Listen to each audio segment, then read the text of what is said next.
or RASCL, for our fourth annual summit. Our theme this year is Expect the Unexpected, Planning with Uncertainty. And we kicked off the event yesterday with two great sessions. First, on how major unexpected events have compounded over the last year and stressed our economic resources in the response. Then we took a closer look at the social and cultural toll of the last year and ways to incorporate resilience into our planning. So welcome back for those of you who were able to join us yesterday. My name is Mike Tholstrup. I'm a planner with the Department of Natural Resources and Environmental Control, which is a founding member of RASCL. I'm an AICP certified planner and was recently appointed to the executive board of the Delaware chapter of American Planning Association. I'm honored to be the host for the 3 virtual sessions this year and want to thank the RASCL Steering Committee and our Summit Planning Committee for all the work they've done to put together this timely event and bring these distinguished panelists directly to you for an interactive discussion. For those of you who don't yet know about RASCL, our network represents state government, nonprofits, and academia. With a focus on climate change, we are committed to working together to provide technical expertise and support to Delaware communities in order to increase their capacity to adapt, mitigate, and respond to environmental emergencies and changes. We're known for hosting community coffee hours throughout the state, sharing news and resources within our network. And for the first time, we've led a successful proposal for a 2020 National Fish and Wildlife Foundation National Coastal Resilience Fund Award, which will leverage over $200,000 for planning and work in the Mispillion and Cedar Creek watersheds near Milford and Slaughter Beach, Delaware. Before we get into our session, I'd like to take a moment for technology and a few housekeeping items. We ask that you keep your audio on mute and turn off your video camera for introductions and presentation portions of the event. This will help with your local bandwidth usage and cut down on screen clutter for others in the Zoom. Renaming yourself on the screen will also help identify you to others. You may include your affiliation. So to do that, you just use the ellipsis, the 3 little buttons or dots at the top right of your video box. We also recommend selecting speaker view at the top of your screen to highlight each presenter in the session. During the session, we have moderators designated in the chat box. So when you have questions, we ask that you use the chat box and send them to our questions moderator. And for technical issues, you can chat directly with our technical support moderator. Helping bring this year's summit to all of you are our sponsors, of course. At the friend level, I'd like to thank the professional architects and engineers at GMB. I'd also like to thank Delaware chapter of American Planning Association and the University of Maryland Environmental Finance Center for your support at the fan level. This is the final session of the 2020 Summit webinar series titled Lessons from the Trenches, Tips for Preparing for the Next Extreme Event. We'll have just under an hour for introductions from our finalists, then a moderated discussion followed by audience questions and answers. You can type your questions in the chat box at any time during the discussion, and we'll get to as many as we can. You'll then have time for about 2 minutes for a stretch before we break out into smaller groups for 15 minutes of facilitated discussion on related topics. And we'll conclude the webinar at 3:30 today. I have a few things I'd like to note before I introduce our moderator. Today's live presentation and Q&A will be recorded and made available on our website. We'll also follow up with each of you to share resources referenced during the summit, contact information for our speakers and attendees, and our summit feedback survey so you can tell us where we went wrong or how much you enjoyed the event. Professional certification credits for PE, CFM, and AICP are available for each of our webinars. And finally, for those of you that participated earlier in this year, Delaware's first climate action plan is slated for release this winter. The plan will focus on 2 types of actions that minimize greenhouse gas emissions and actions that maximize resilience to the climate change impacts we're already experiencing. For more information on that, you can go to declimateplan.org. And with that, I'd like to introduce our moderator for this session. Danielle Swallow is a coastal hazard specialist with Delaware Sea Grant and a member of both RASCL Steering Committee and CCC for COVID, a Sussex County-based COVID response group that we heard about yesterday. Danielle, with that, the panel is yours. Thank you, Mike, and welcome everyone. 2020 has certainly been a year of a lot of change, and our guests today have been in the hot seat of managing unprecedented change.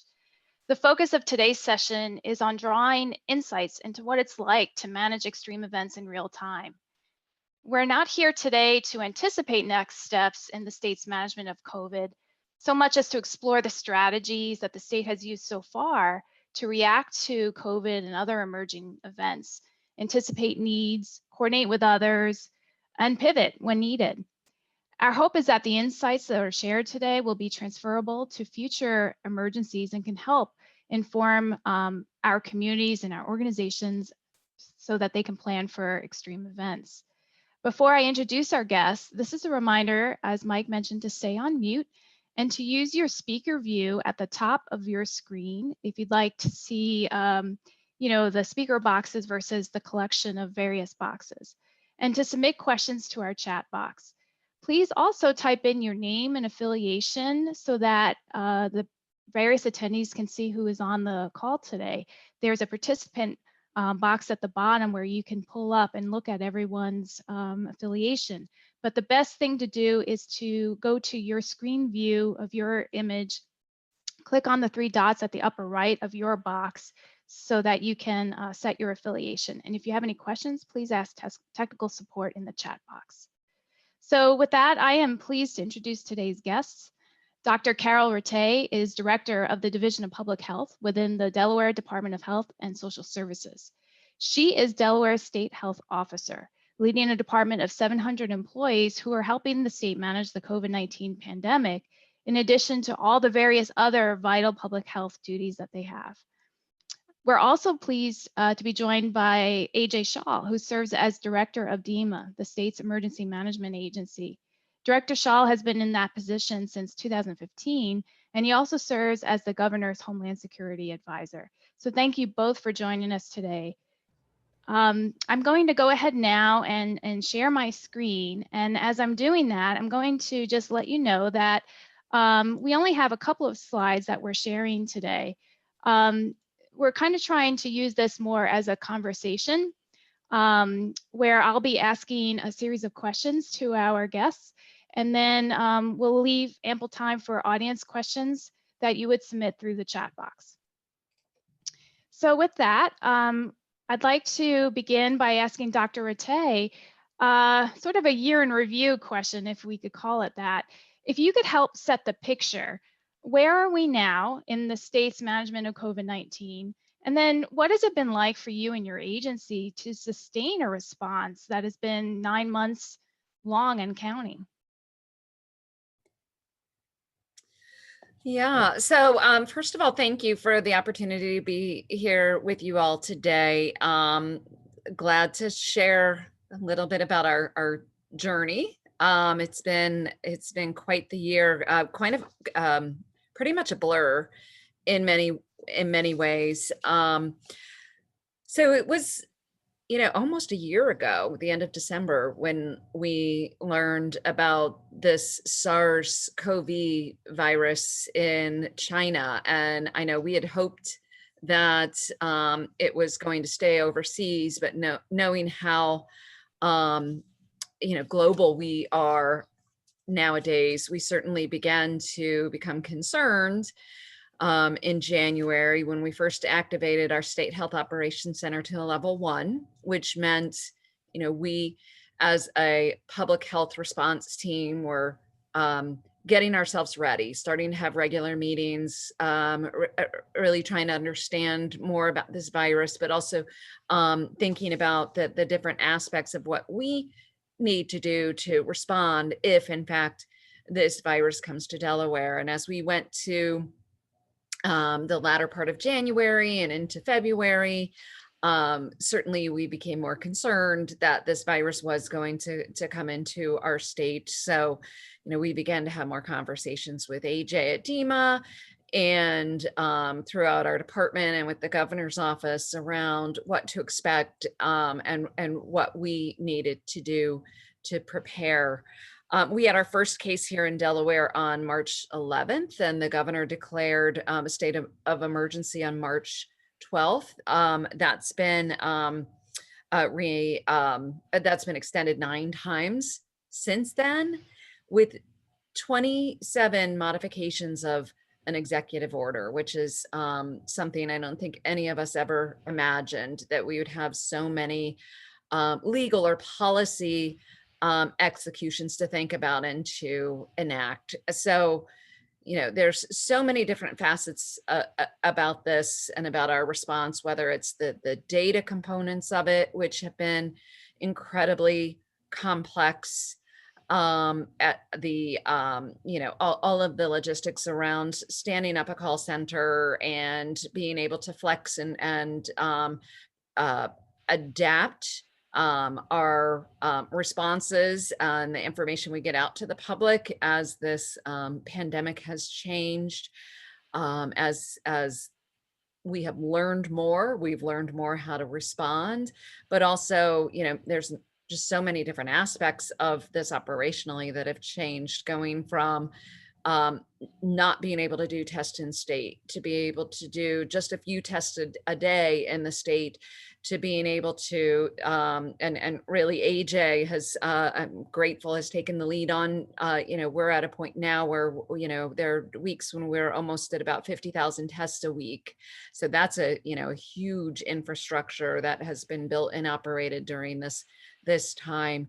A lot of work with the hospitals and with the health system along the way, guidance as to how to identify and to manage, how to test as our tests have evolved over time, how to isolate and quarantine. And now as changes come around for isolation or changes come around quarantine, how to adapt to those changes. So that has all been a part of the journey of this. And of course, public communications have been really a critical piece to this. Early on, we combined our resources with AJ's team around communications, developing what we call a JIC, or a Joint Information Center, and pulling a number of communications folks throughout state governments in to be able to push information out to the public or respond to the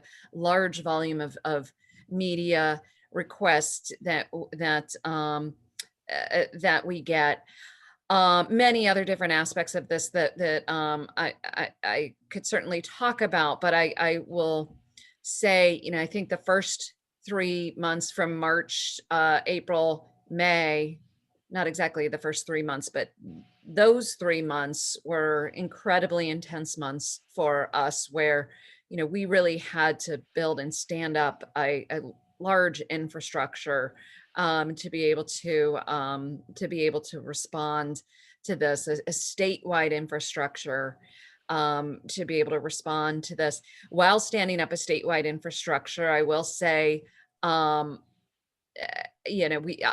there was, in my eyes, not as much local attention as we really wanted to be able to build. So as then we evolved through kind of the summer months and recognizing that some communities are going to be and are impacted more than others, we then really wanted to focus in on community resiliency and really focusing with some particular communities where we knew that we needed to make sure we were providing access to testing and supports. And so, that focus came in over time. The school piece of this, trying to get kids safely back to school, has been, a huge part of our response and a challenge as well. And so here we are now, not surprisingly, we're in the midst of a second surge, and a surge that we hoped and feared wouldn't be worse than the first surge, but certainly we have exceeded our numbers at this point, higher numbers of cases, high percent positivity, although not as high as what we saw in the spring, in large part because we are doing so much testing. But our hospitalization numbers in the past few days have surpassed the peak of what we saw in April. And so certainly that is a concern to all of us as well. We're concerned about hospital capacity and being able to continue to provide the care that people need. I will say one of the concerns at this point too is COVID fatigue. And while people, did lock down or shut down in the spring, we know that had a tremendous impact on the economy. But also we know that people just are not so tolerant to staying home and not gathering socially with others at this point, which is another aspect of the challenge. I'll just finish with one more point, which is the light at the end of the tunnel, if you will, which is we are so excited that there are 2 effective vaccines that are soon to hit Delaware, which again is extremely exciting, but also very challenging to stand up this apparatus to be able to get Delawareans vaccinated, which is then about 2 million doses of a vaccine to get into people's arms. And we know also not everyone is as excited as I am about this vaccine and receiving this vaccine. So it's been an interesting journey so far, and with many different aspects of it. And right now, I think we're probably at the most challenging point in this pandemic. Indeed. And we'll want to ask you a couple of follow-up questions to kind of dive a little deeply into some of those strategies that you were referring to just now and over the course of the year. For a minute, I'd like to ask Director Schall if he could also kind of paint the picture for us what this year's been like, especially in terms of the various types of emergencies that DEMA has had to manage this year. What has that been like for you and your agency? So no, thank you, Danielle. And I think Dr. Rattay did a great job of kind of giving the example of starting off in a sprint, going to a marathon, and then eventually trying to do a triathlon at the same time. It's been a year we've learned a lot. I'll tell you that. We will definitely be stronger and better in 2021 than we were in 2020 as a state and so on. But I think we talked about fatigue and communication. And then you look at the compounding issues that we've had in the state. We've had a week of some civil unrest at the beginning of the summer. We've had a week, really a week. It was a Tuesday through a Friday of a tropical storm, followed by some other unsettling weather. And we had more tornadoes in a 4-day span than usually we have over a 5-year period, enough to get us a presidential disaster declaration for both Newcastle and Kent County. And then on top of that, we had an election, and the election plays in a few areas. Not only is the president-elect from Wilmington, so that added some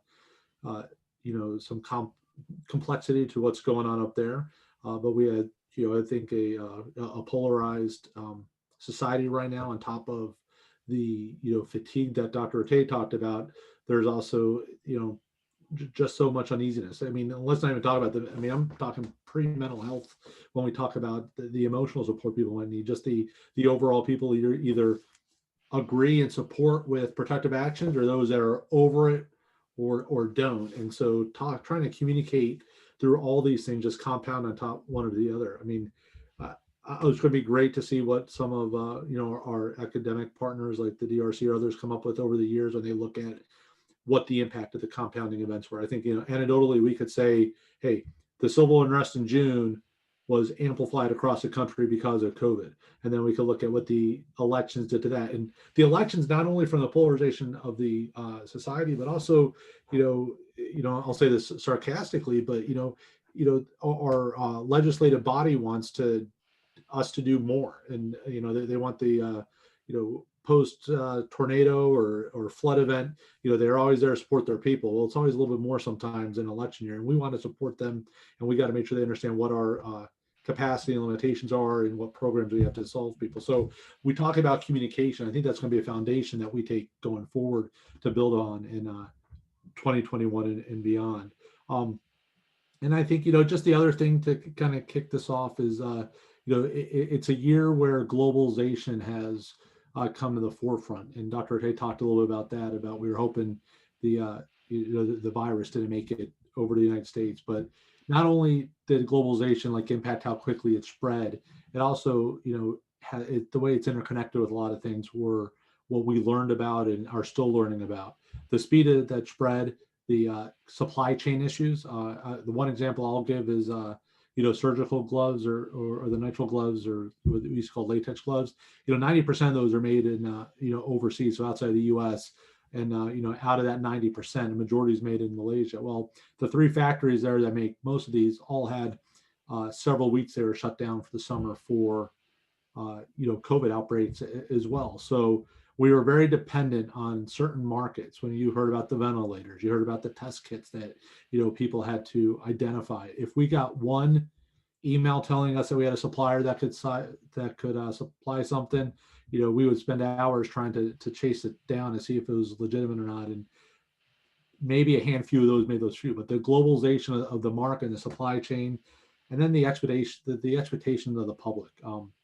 There is a lot of information that Dr. Rattay talked about, and whether it was traditional media, print, social media, news, whatever we did, it was never broad enough, and it was probably never fast enough. It's just, we're living in a society that the instantaneous results that somebody wants is something that we're always going to battle. Dr. Rattay and her team, when she was talking about the Joint Information Center, when they would create guidance or respond to a question, we want to make sure we're putting out the most accurate and up-to-date information, but it wasn't fast enough sometimes for our partners. And that's where, it really led to a stress on the individual. So I think we also have to talk about the team mentality.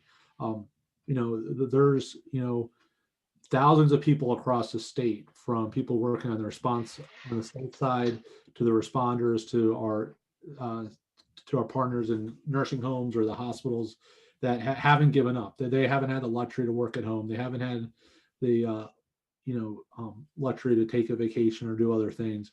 And they're going to be the people that are champions that get us out of this. So I think that there's a lot of different things we could talk about. I'm really interested to get in and answer some of the questions, but if we want to talk about the complexity of events, it's been interesting. I think they have compounded one another. Our data has shown, issues with homelessness, whether it's the gap in broadband coverage that I know Department of Education has been working on tirelessly to shrink that gap, so children that are working remotely have access to stuff. If it's not one thing, it's another. And like Dr. Rattay said, the light is at the end of the tunnel. We're excited about that, but it's going to be another challenge. So hopefully we're coming to the end of the triathlon sometime soon. Okay, that was great. Thank you. And, we're definitely going to want to talk a little bit more about these compounding events and what that's like when you're juggling multiple events at the same time. But first, I wanted to dive a little deeper into the idea of adapting, in real time to an event. Dr. Rattay, you talked about how some groups are disproportionately being impacted by COVID.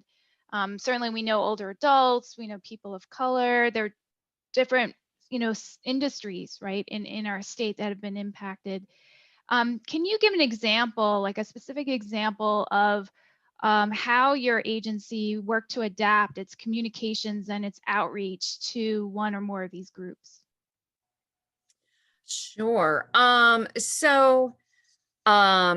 general, for our agency adapting, I just will make a comment about that, which is, we in public health are, it's part of our job that we know that if there's some type of emergency that we need to pivot and kind of leave our day job behind and focus on response. The interesting thing for us, and I think many, is we don't expect it to occur for 18 months, that we leave all of our other responsibilities behind and focus for such a prolonged period of time. I mentioned that because I think it's been one of the greatest challenges of this triathlon. I like AJ's term. I'm gonna copy that now for many times.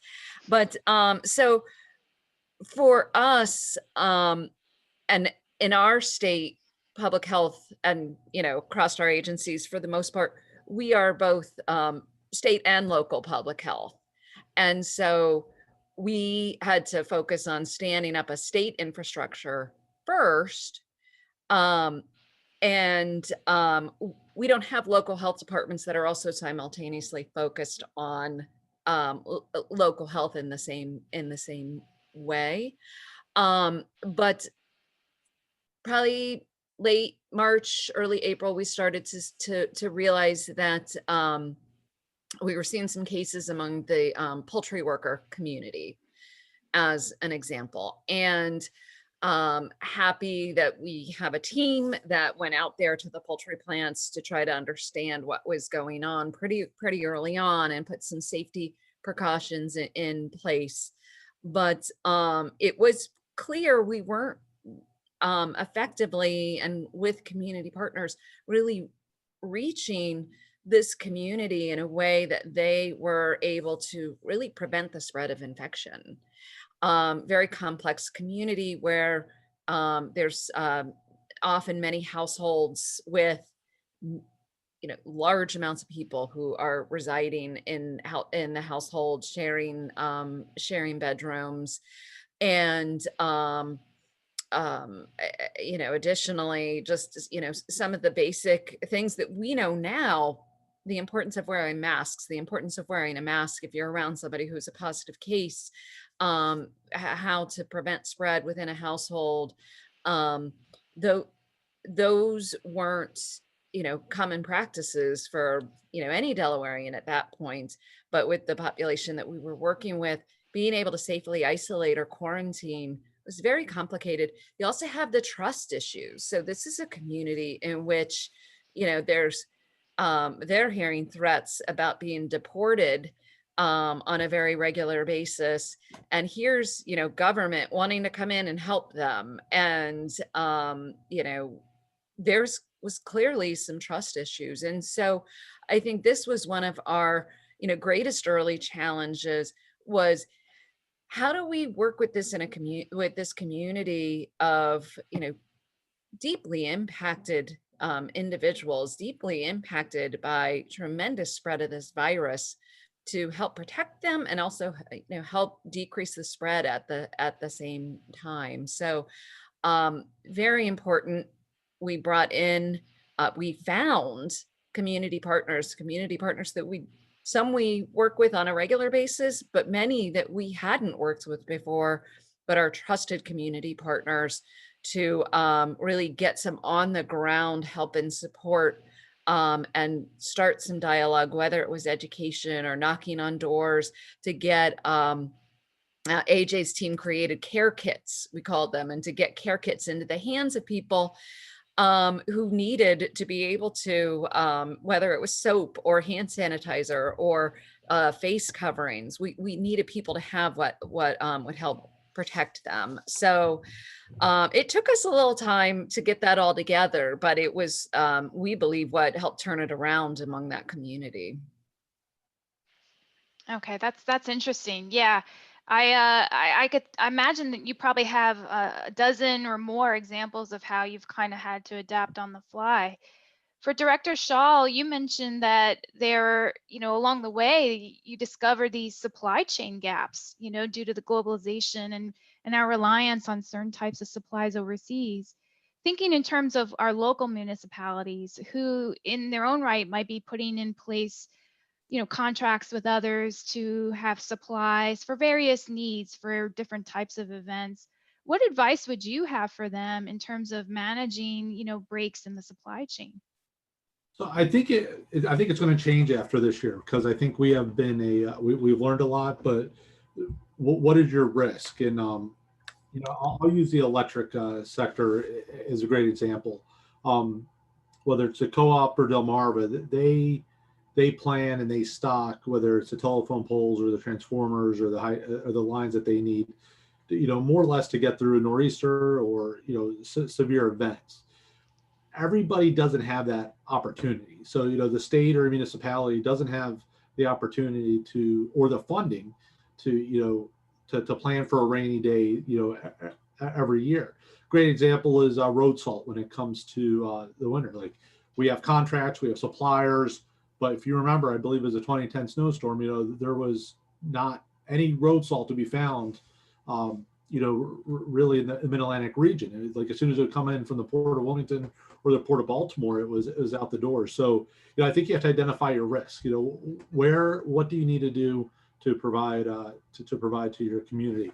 So it's different for depending what the emergency is. So like the weather events, like we're talking about, whether it's, the plows and the road salt, sandbags, barricades, etc. for, winter events or flooding is one thing. And then you look at it and I could take it from that simplistic of an example all the way up to cyber issues. So there's been multiple municipalities, luckily, knock on wood, not in Delaware this year, that have been, targeted for some type of cyber threat, and that impacts your constituents as well. So what can we do to kind of get on the flip side of the supply chain is identifying our risk, making sure, we test these contracts. So we have vendors that will, that want business, that want to be on contract, but we have to test them and kind of make sure that they're up for the stresses that are available, because this was not a mid-Atlantic thing. This was not, an East Coast thing. This was a worldwide issue. So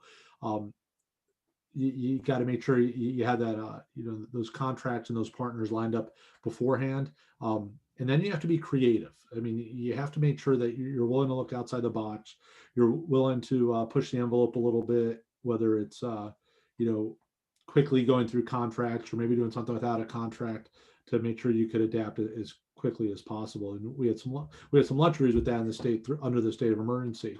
But getting back to the beginning of the question, where are those risks in your supply chains? And I think everybody's a little bit different. And anybody, no matter what industry you're in now, if you look at what you need to supply your business and provide services to your constituents or citizens or customers, you got to look back and look one or two steps beyond where the supplier is. So hey, if I know I go to company A, where do they get it from? And then where do they get it from? And where are those vulnerabilities there? But I think there's going to be a lot more language probably specific to supply chain integrity as we probably RFP things in the future.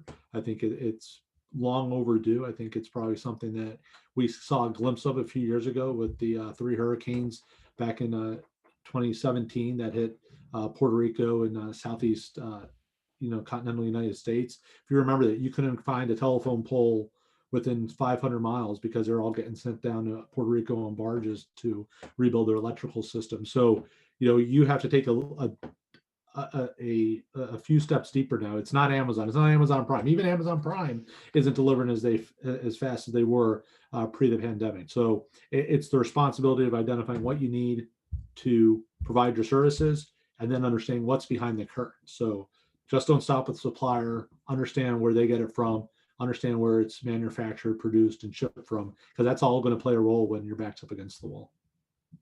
I think that's a good message. Start by knowing what your risks are and sort of where potential gaps are. So I'm switching over to the topic of compounding events. The idea of like having multiple events like Tropical Storm Isaias with COVID or with civil protests, so forth, all happening at once.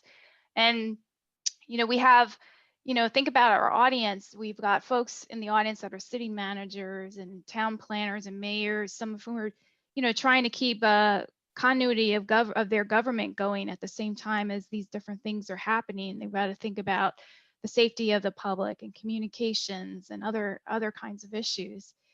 So 2020 was really a year of extremes. I guess if you could talk to, I'll start with Dr. Rattay. If you could talk to what strategies, particular, like think in terms of organizational strategies, allowed the Division of Public Health to be able to manage events on multiple fronts, strategies that might lend themselves to also the local level. When you have finite resources, maybe a set, workforce, what was helpful to you? I'm not sure I perfected this one. When we started out in February and March, I really tried to hold some of our DPH folks, kind of keep them out of the COVID response.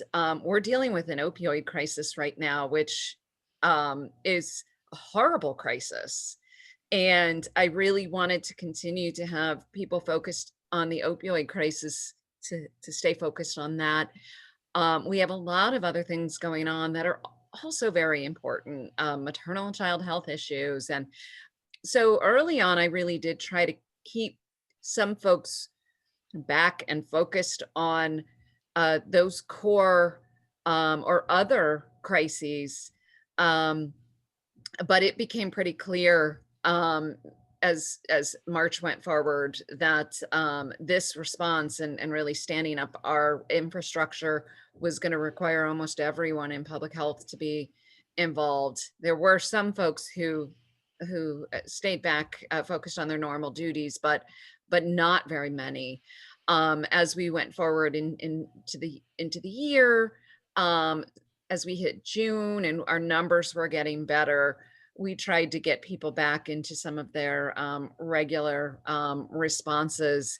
But it's hard. It's really very challenging when you have so much going on.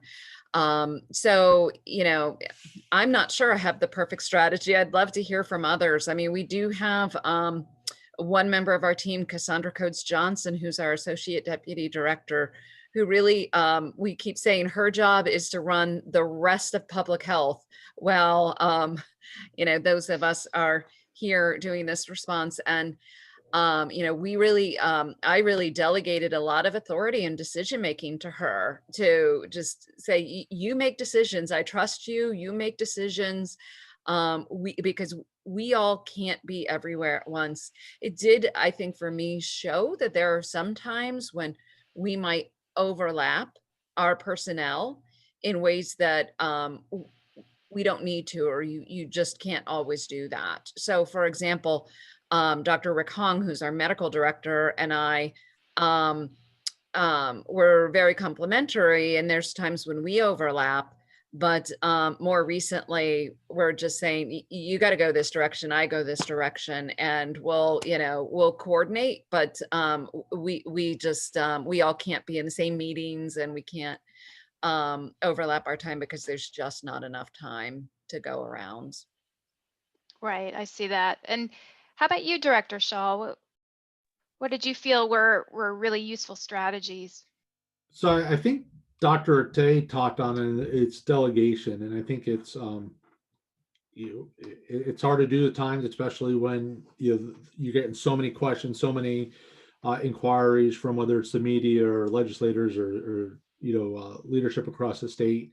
But the other thing too is this is where the team that we've built and fostered and everything else a few years really came to shine, because they get stuff done, and you trust them, you trust the process, you give them a direction, you give them a mission, and you try to work with them to get them what they need. And so it's a team foundation, relying on partnerships. So if we want to talk about the compounding event, so we were heavily assisting public health with whether it's a care kits, whether it's outreach, communications, or testing.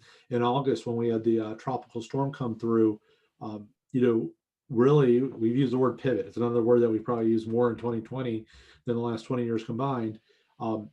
We had to take a team that was working on the recovery aspect for COVID. And when I talk about recovery, the cost recovery, working with partners that have had expenses that were qualified under the disaster declaration. And now we're asking them to go out and open up a new disaster and do the damage assessment, go out, check with the partners, see where the counties are, what they need, where the gaps are. And really, it came to us having to lean on our partners to help us, get that last mile there to get the information we need, because we knew we were going to be a potential applicant for the federal assistance, but you have a lot of data and a lot of really homework to do in that first month. So the partnerships really played a role there as well. And I think this is where, we had to trust technology a little bit more than we could. We had to change the way we do some of that stuff. You can't put a bunch of people in a car and go through a neighborhood and talk to everybody now, because you have you have a pandemic on top of the natural disaster. So we have catapulted, and I mean this overall as a state, our use of technology, in the last 7 or 8 months. We now have Zoom, WebEx, Teams, where I think before then we probably just had Skype across the state. So we've advanced our GIS capability, still not where it needs to be, but used it more. So, delegation of authority, trusting the team, working with partners. and like Dr. Tay said, there just wasn't enough hours in the day sometimes to get this stuff done, and we have to prioritize. And so that's where, as much as I'll delegate, I'll tell people, hey, if you're stuck between A and B, come to me, let my shoulders bear what we're getting done today and what gets done tomorrow, because it's definitely been an interesting year for us all.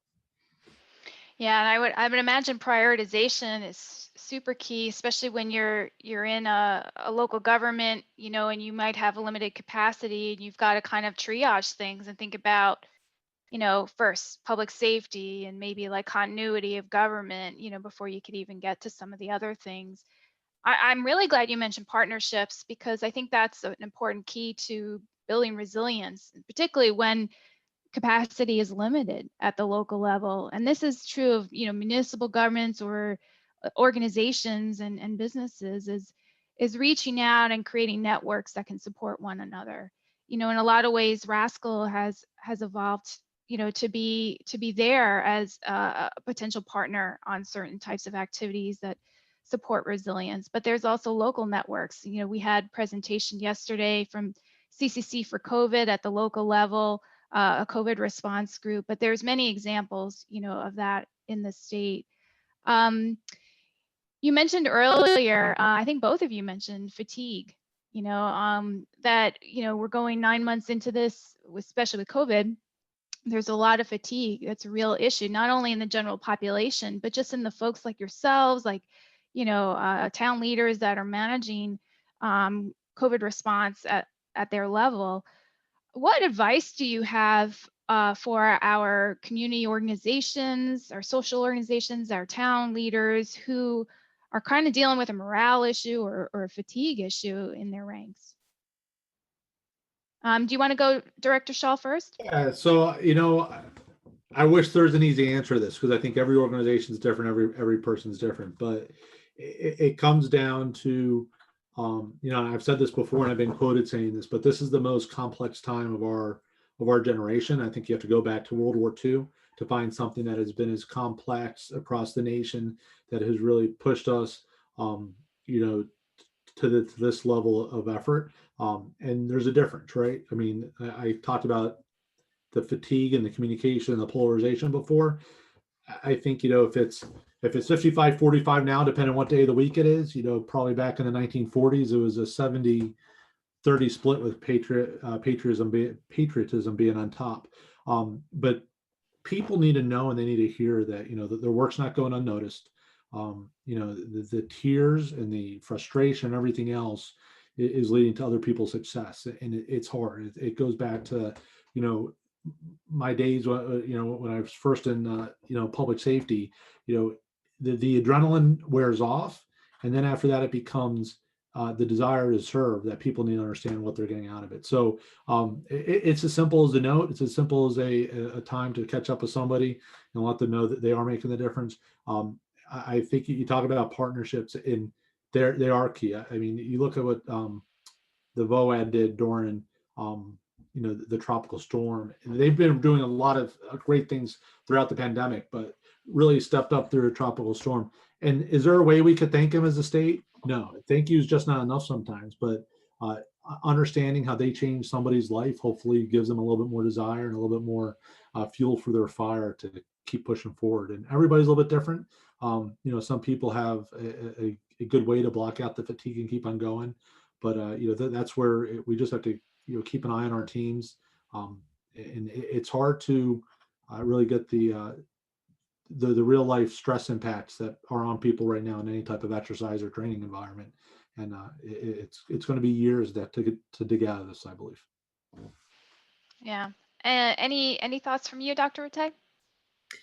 Yeah, I mean, it's been such a challenging year for everyone, and I you see it now when you go out to get gas or whatever. I mean, you see and hear the frustration in people, and we know that the mental health impacts are significant. Certainly, substance use disorder impacts are.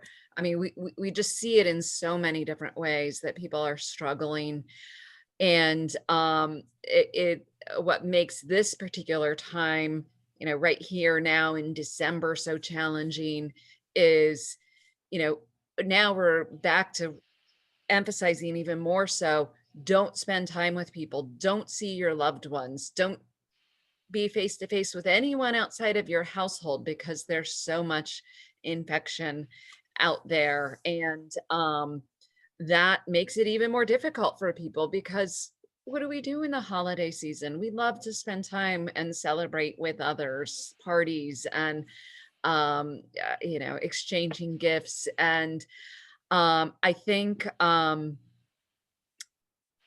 really do believe that there is a light at the end of the tunnel. The efficacy of these vaccines by far supersedes what we thought that these vaccines were going to look like. I mean, these vaccines look like they are going to be much more effective than we expected, and that's going to help us get this turned around. But it is a marathon. It really is. People may get tired of hearing that term, but we still have a ways to go. And so while now we can look to the fact that there is going to be, things are going to get better, we still have months until it's going to get better. So we need to just help people to hang on for a bit longer. We will get there. I do want to give a special shout out to the town managers, the mayors in our state. The governor hosts a call every week, every 2 weeks, depending on what's going on. And, I think we love hearing what's going on at the local level, and how people are creatively thinking about ways to address the situation that we're going through. And I'm just really impressed with the resilience that we see in those who are leading our response in our municipalities. Yeah, indeed. And I guess being that we're RASCL and we try to, always work with communities to build resilience to climate and weather changes, I have to ask you a few questions related to climate change. I'm flashing up a slide that shows a latest graphic from NOAA related to the $1 billion disasters. These are adjusted for inflation, by the way. And 2020, the current data goes all the way through the end of September, so that still doesn't encompass the last 2 months of hurricane season, but it's already tied for the top $1 billion, multiple $1 billion event in our history. It's tied with 2011, 2017. I think it just says that, these events are creating more impacts. As we know, climate change is an amplifier of the impacts we can experience, whether it be public health impacts or property damage and so forth.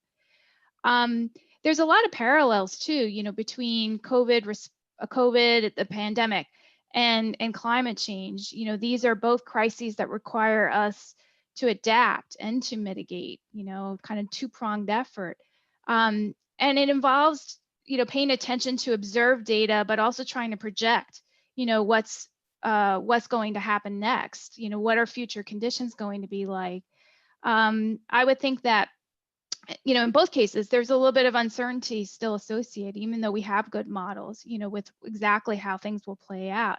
And I would imagine that at the state level, even though you're monitoring the observed data and you have all these kind of guideposts to look at, you're still trying to anticipate, how the population will adhere to protocols like the stay-at-home advisory, because that could really influence COVID numbers going forward.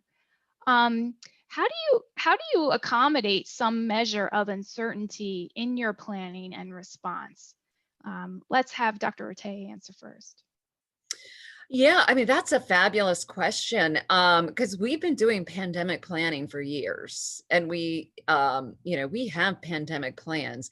And, one of the key things we thought we were going to have to deal with early on was the legal actions of isolating or quarantining people. And we realized pretty quickly, we have not legally required anyone to isolate or quarantine in this pandemic. So, I think we DPH and DEMA, we spend a lot of time creating plans, exercising plans.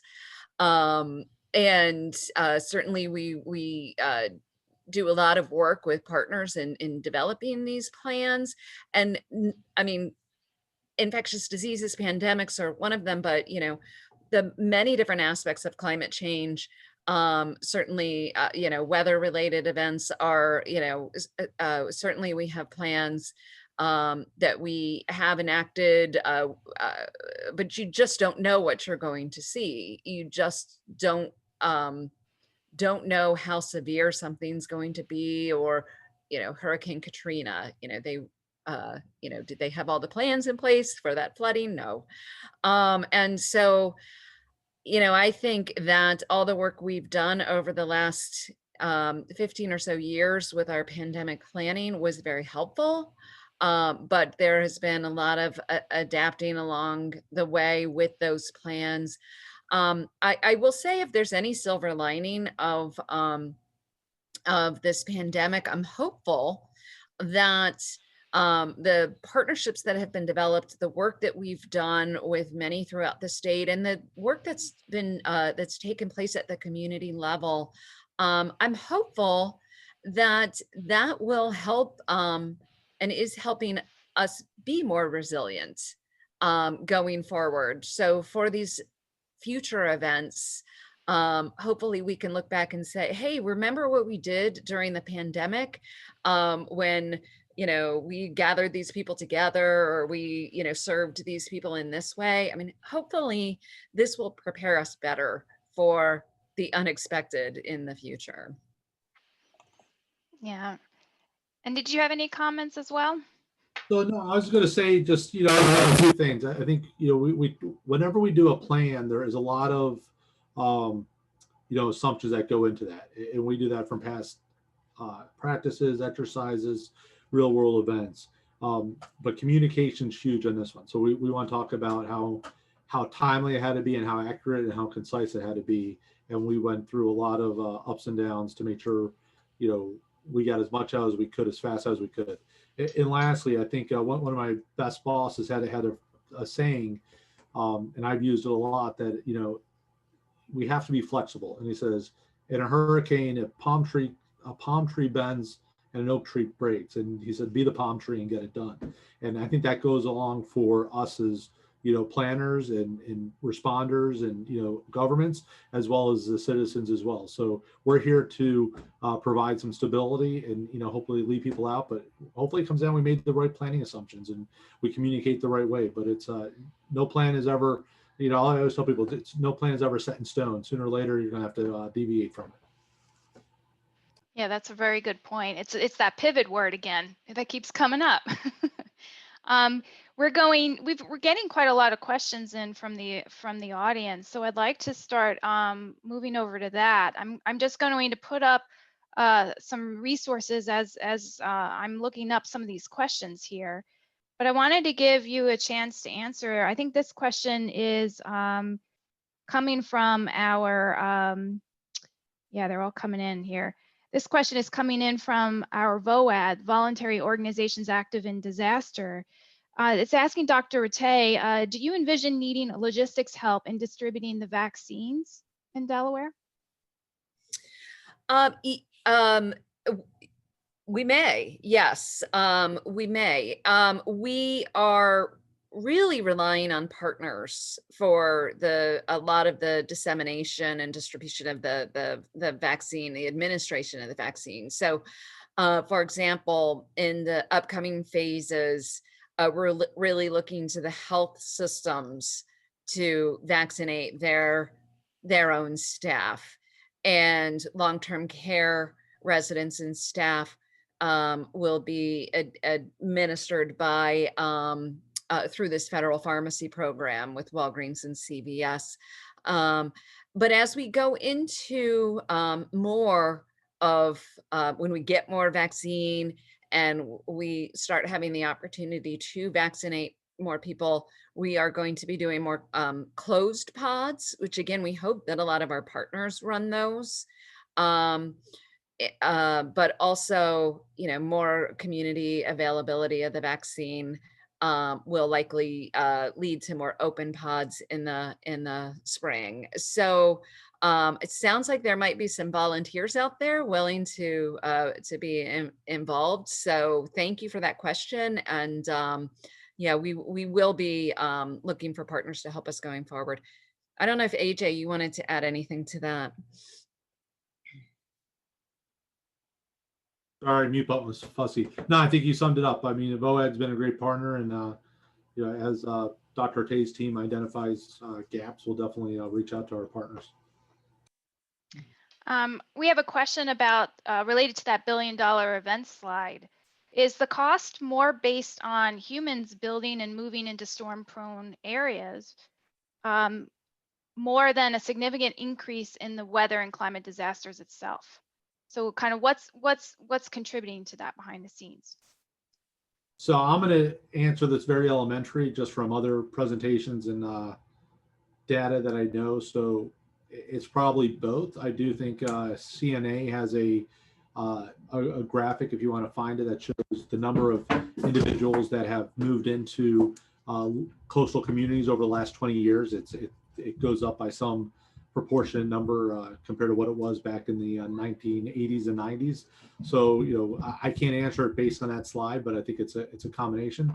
I will tell you, I think mitigation is a huge aspect of it that we need to continue to work on here in the state to identify those risks and find out how we could lower them. So, without digging into the behind the scenes of that graphic, I think it's a good question to follow up on. It is, and it's a multi-part kind of answer, like you noted. Like it's a combination of things. Our exposure is increasing because more people are moving into, the areas like our floodplain along the coast. Our vulnerability is increasing because we have, aging infrastructure that's not designed with sea level in mind, for example. And then we have intensification of our storms that's being contributed to by climate change as some of the factors. Another question here, I'm going to read it, is another parallel between COVID and climate change is the disconnect between what science says and what some people chose to believe. We have COVID vaccine skepticism in the same way we have climate change skepticism. How do Dr. Rattay and Director Schall propose to convince a significant portion of the Delaware public that action is necessary because the problems are real? It's a hard one. How about Dr. Rattay? Would you like to take a stab at that? That's a really, really challenging one. But it is interesting from some polling data. Most Delawareans get the facts. Most Delawareans are concerned. There are skeptics out there, but I believe that the best thing we can do is be consistent and credible and provide the information and make decisions based on the best available science and do it consistently. Many people, I believe, appreciate that and understand that the science evolves, but science is important. But I think we've all seen, and I think that is a great parallel with climate change and COVID. I think there's always going to be naysayers, people who don't trust or believe in science. And I think we just need to continue to do our best to interpret the science as best as possible, not to exaggerate the science, but to do as best as possible. I also think stories are important. And I say that because as somebody with an epidemiology background, and I love science, and I love saying, how does the science inform what we do? I realize that there's a lot of people that don't really care about statistics and numbers and the science, but stories make a big difference. And so I think the more we can convey what we know about climate change through stories, I think the easier it is for people to understand. That's a very good point. Stories and visualizations, but stories, especially from the local area, right? That can really resonate. Did you want to add anything there, Director Schall, or should I go on to the I next think, question? no, Dr. Tay she hit the nail on the head to visualize it. Okay. So this question's for you, Director. Do you feel that DEMA and other state agencies are better positioned and structured now for a future calamity like this pandemic? Yes and no. So I think, the experience that the team has gained over the last 11 months has absolutely pushed us forward. I think, the no part is, I think we will do a deep dive. We'll start an after action sometime early in 2021 with our partners to even flesh it out more. I want to make sure we're better tomorrow than we were today, and that keeps on going on. So, I think there's a lot of modifications that can be made. I wouldn't necessarily say improvements, but I think it's both. You have to make sure the infrastructure is there with the partners and your plans and the team. But I think the team experience definitely is a higher tenure now than it was 10 months ago. Okay. So your question here is that is related to your communications with, I think, with local municipalities, organizations, voluntary groups. It asks, or it says, the response involved many organizations and groups that had to collaborate with state agencies. Can you share what tools or techniques helped you the most in terms of the communications between them? They're citing examples like email or Zoom, but I'm going to actually say we could broaden that even further. Just in general, what communication strategies enabled you to more effectively communicate with these groups? So I think, we use technology, right? So, email and text messages are great, but sometimes getting a bunch of people on the phone is the easiest way to have two-way communication that makes it timely. But I don't necessarily think it's like the meetings or the frequency. I think it's the frequency and it's the purpose, right?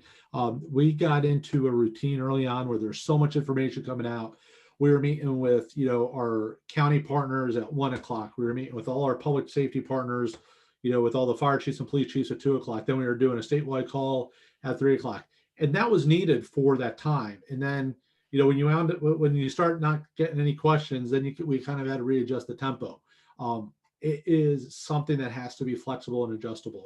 It has to be enough where, I'll say, myself and our leadership team needs to be able to say, hey, we need to get this information out there, but we also need the bottom up too, which I think we have some partners that do a very good job at doing, and they'll poke us a little bit, saying, hey, it's been a while, we're not getting these updates. We might take something for granted. So it goes back to having a foundation that's strong with the partners.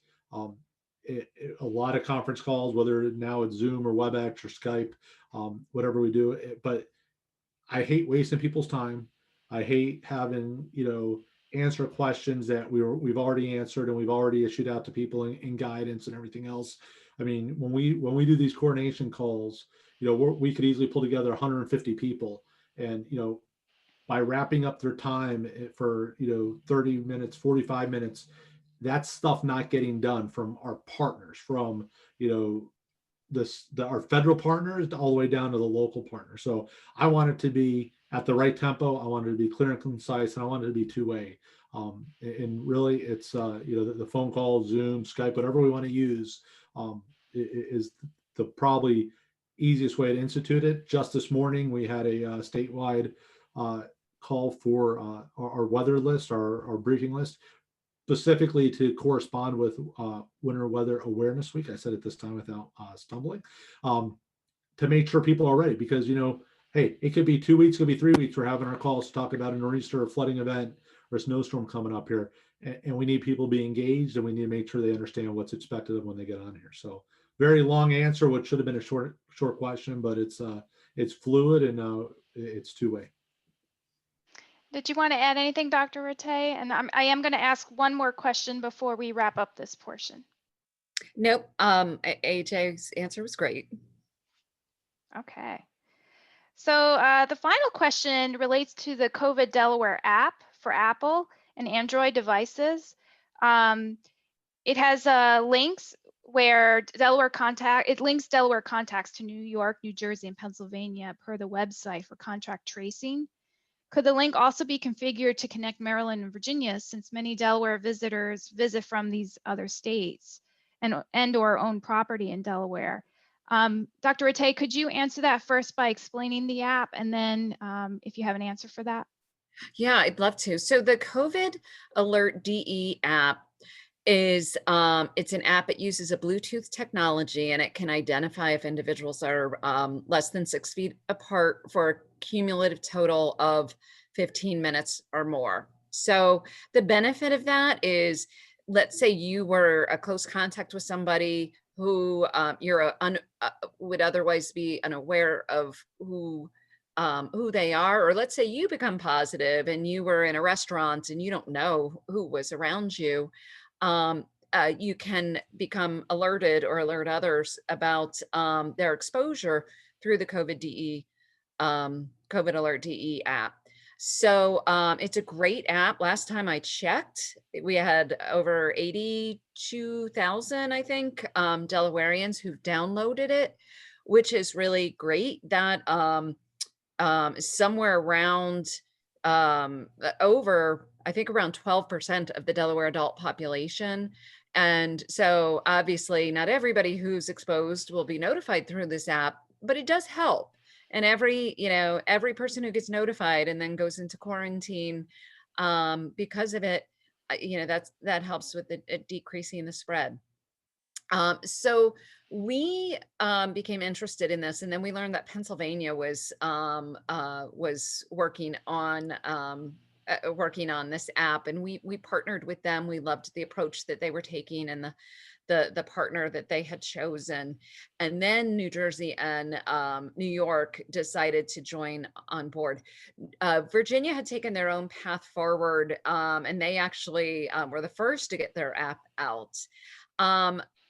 I don't know that there's the opportunity to consolidate these apps at this point. To the best of my knowledge, Maryland has not chosen to do an app, but certainly there would be value. And it's a good question. I haven't looked into that lately, so we'll look into that.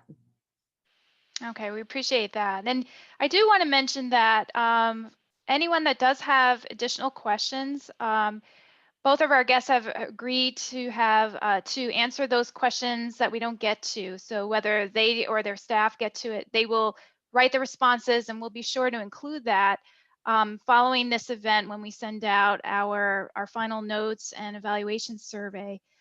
So I'm going to now stop sharing this slide, and I would like to, before we're going to pivot, here's that word, we're going to pivot to breakout sessions in just a moment.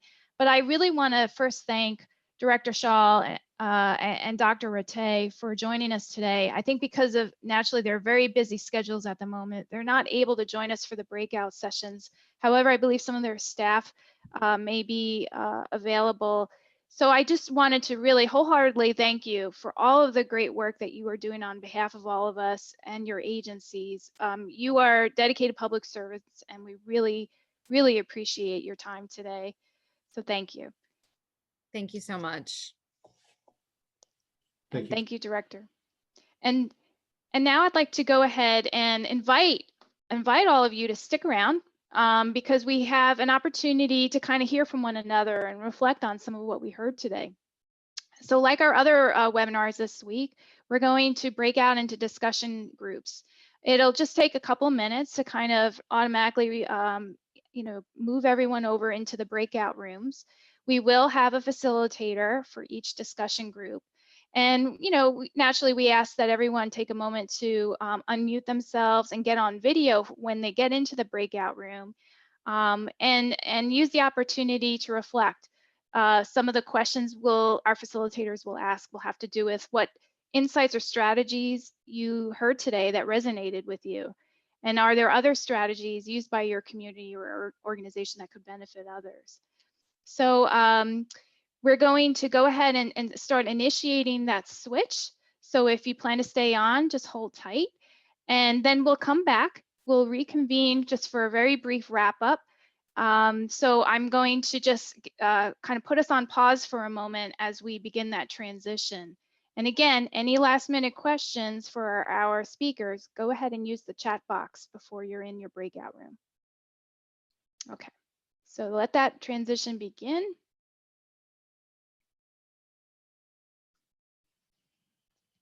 I certainly really enjoyed hearing some of the pretty candid thoughts of our speakers today. And really considering all that they're juggling, RASCL really does appreciate that they were able to join us today.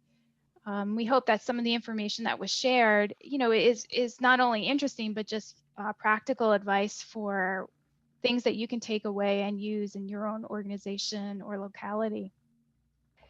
Well, I hope you enjoyed your breakout discussions. It just gives us an opportunity, since we can't be in person to network, to just have a couple minutes to share reflections with each other. On behalf of RASCL, I really wish to give a big thank you to our speakers today, and also to all of you for joining us. Today was the third of our 3 panels, and we really appreciate you all participating. This was our first year going virtual, naturally. Hopefully we can be in person again someday. And I wanted to also give a big shout out to Caitlin Tucker from the Partnership for Delaware Estuary, who chaired our Summit Planning Committee. Congratulations for doing a great job, Caitlin. And I also really thank all of the members of our planning committee who really worked very hard behind the scenes to put this together. Just a quick reminder that we will send an email out probably tomorrow or Monday with notes from our breakout sessions, any questions that were submitted that didn't get answered live today, as well as a link to our evaluation survey. We do appreciate if you would take a minute to fill out that survey and provide feedback so that we can plan future events and constantly work to give you what you most need to help you on your road to resilience. So with that, thank you all, and enjoy the rest of your day and stay safe. Thank you.